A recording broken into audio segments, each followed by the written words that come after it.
শান্তি পাবে কবরে।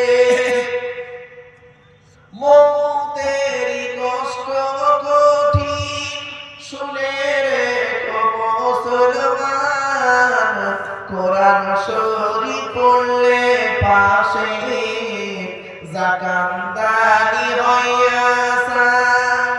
ধন্য ধন্য তুমি খাপুরের মাদ্রাসা, তোমার বুকে শিখেছে সবাই আল কোরআনের পাক ভাষা।